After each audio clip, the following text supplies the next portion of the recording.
امریکی صدر نے بگ بیوٹیفل بل پر دستخط کر دیے۔ بل پاس ہونے پر کانگریس کو خراج تحسین۔ وائٹ ہاؤس میں تقریب سے خطاب میں کہا، اب ہماری سرحدیں پہلے سے زیادہ محفوظ ہیں۔ 1 سال میں کوئی بھی غیر قانونی طور پر امریکہ میں داخل نہیں ہوا۔ امریکی عوام نے ہمیں تاریخی مینڈیٹ دیا ہے۔ ہم امریکہ کے سنہرے دور سے گزر رہے ہیں۔ مزید کہا، ایران میں ہر ہدف کو کامیابی سے نشانہ بنایا۔ امریکی فضائیہ نے کامیاب آپریشن کیا۔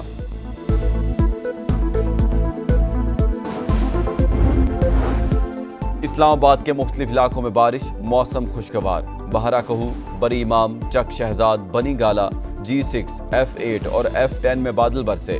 نالہ لئی میں کٹیاریاں کے مقام پر پانی کی سطح 11.5 فٹ تک بلند۔ امریکی ریاست ٹیکساس میں سیلاب سے 13 افراد ہلاک، مرنے والوں میں بچے بھی شامل۔ کیمپوں میں مقیم 23 افراد لاپتہ۔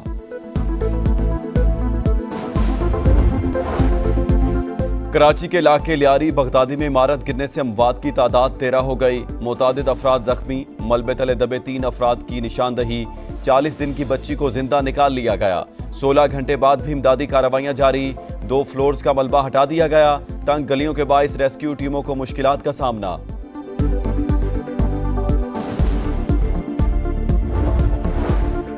سانحہ لیاری پر سندھ حکومت کا ایکشن، ڈائریکٹر اور ڈپٹی ڈائریکٹر SPCA اور بلڈنگ انسپیکٹرز کو معطل کر دیا۔ ذمہ داران کے تعین کے لیے تحقیقاتی کمیٹی قائم۔ ریسکیو آپریشن مکمل کرنا پہلا ٹارگٹ، کسی کو زبردستی نہیں نکال سکتے۔ کمشنر کراچی 13.5 گھنٹے بعد جائے وقوع پر پہنچے، متاثرین کو ہی ذمہ دار قرار دے دیا۔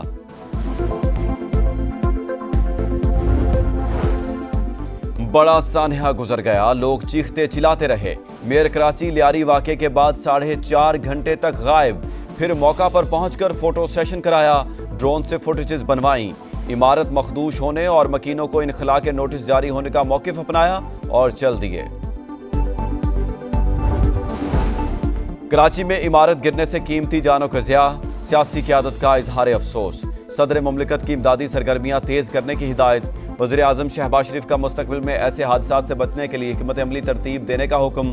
بلاول بھٹو کے متاثرین کو ہر ممکن تعاون کی یقین دہانی۔ وزیر اعلیٰ سندھ کی خطرناک عمارتوں کی نشاندہی کی ہدایت۔ مراد علی شاہ نے رپورٹ طلب کر لی۔ 10 اکتوبر 2022 کو گرنے والی عمارت کا سروے ہوا۔ 2023 میں خالی کرنے کا نوٹس دیا گیا۔ 2024 میں ایک اور خط جاری ہوا لیکن مکینوں کو نہیں نکالا جا سکا۔ وزیر بلدیات سعید غنی کا اعتراف۔ لوگوں کی جبری بے دخلی پر غور اور قانون سازی کا بھی عندیہ۔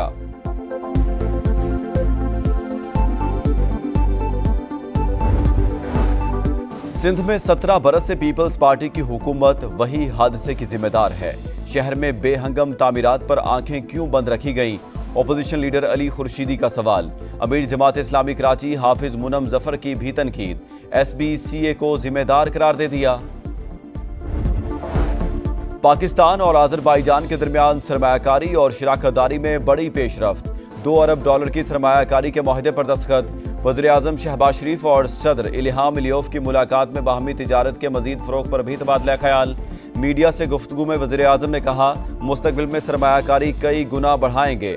شہباز شریف کی ایرانی صدر مسعود پزشکیان، ترک صدر رجب طیب اردوان اور ازبکستان کے صدر مرزیوف سے بھی ملاقاتیں۔ باہمی تعاون اور خطے کی صورتحال پر بات چیت۔ وزیر اعظم کی دیگر ممالک کے رہنماؤں سے بھی غیر رسمی ملاقاتیں۔ شہباز شریف دورہ مکمل ہونے کے بعد وطن روانہ۔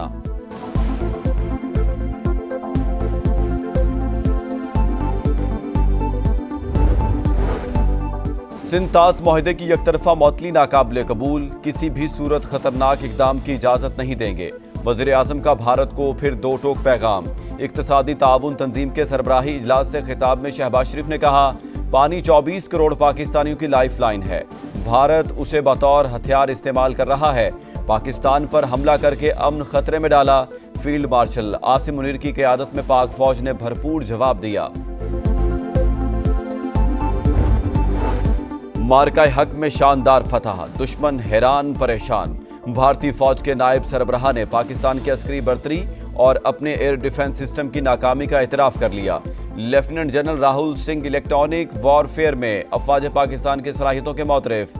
ڈیفنس انڈسٹری کی تقریب سے خطاب میں کہا، پاکستان کو ہماری نقل و حرکت اور اسٹریٹجک تیاریوں کا پہلے سے علم تھا۔